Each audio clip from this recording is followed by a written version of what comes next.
मनुष्य जब भी प्रेम की परिभाषा के बारे में सोचता है तो सदैव ही राधा रानी और श्री कृष्ण की एक सुंदर सी छवि उसे अपनी ओर आकर्षित करती है।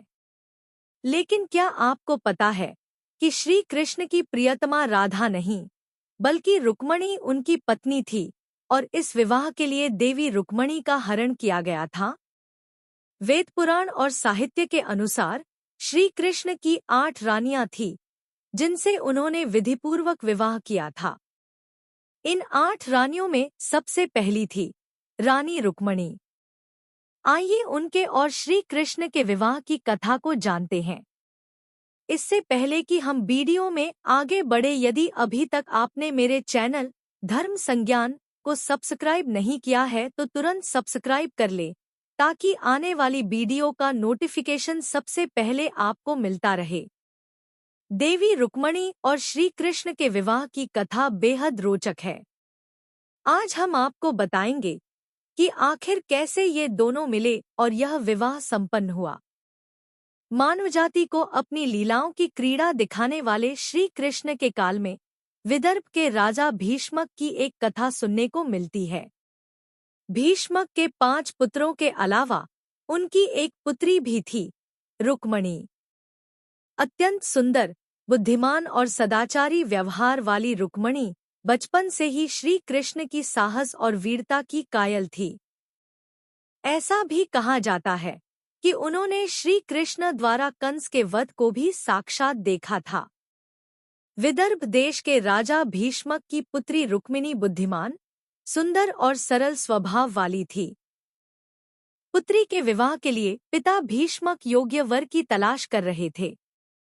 राजा के दरबार में जो कोई भी आता वह श्री कृष्ण के साहस और वीरता की प्रशंसा करता। कृष्ण की वीरता की कहानियां सुनकर देवी रुक्मिणी ने उन्हें मन ही मन अपना पति मान लिया था।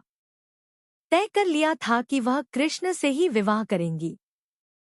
जब रुक्मणी की उम्र विवाह योग्य हुई तो इसके संबंध में उनके भाई रुक्मी और माता पिता को चिंता होने लगी। एक बार राजमहल के पुरोहित जी द्वारिका से भ्रमण करते हुए विदर्भ आए। यहाँ आकर वह श्री कृष्ण के रूप और गुणों का वर्णन करने लगे और साथ ही चित्र के माध्यम से सभी को उनके छवि दर्शन भी कराए। उस वक्त जब देवी रुक्मणी ने उन्हें देखा तो वह भी मोहित हो गईं और मन ही मन उन्हें अपना स्वामी मान बैठीं। अब कठिनाई यह थी कि देवी रुक्मणी के पिता और भाई रुक्मी का संबंध सदैव श्री कृष्ण का अहित चाहने वाले जरासंध, कंस और शिशुपाल से था। यही वजह थी कि रुक्मणी का विवाह श्री कृष्ण से होना संभव नहीं था। जब राजनीतिक संबंधों को ध्यान में रखकर शिशुपाल से रुक्मणी का विवाह उनकी मर्जी के विरुद्ध तय हो गया, तब देवी से रहा नहीं गया और उन्होंने प्रेम पत्र लिखकर ब्राह्मण कन्या सुनंदा के हाथों श्री कृष्ण तक पहुंचा दिया। भेजे गए उस पत्र में रुक्मणी लिखती हैं, हे नंद नंदन, मैंने आपको ही पति के रूप में वरण किया है। मैं आपके अतिरिक्त किसी अन्य पुरुष से विवाह नहीं कर सकती। मेरे पिता और भाई मेरी इच्छा के विरुद्ध मेरा विवाह शिशुपाल के साथ करना चाहते हैं और विवाह तिथि भी निश्चित है। मेरे कुल की रीति है कि विवाह पूर्व दुल्हन की वेशभूषा में वधू नगर के बाहर गिरिजा मंदिर में दर्शन प्राप्ति हेतु जाती है। मैं भी वहां जाऊंगी। अतः आपसे मेरा निवेदन है कि आप आएं और मुझे पत्नी के रूप में वहीं स्वीकार करें। अगर आप नहीं आते हैं तो मैं अपने प्राणों का त्याग करने की मंशा रखती हूँ।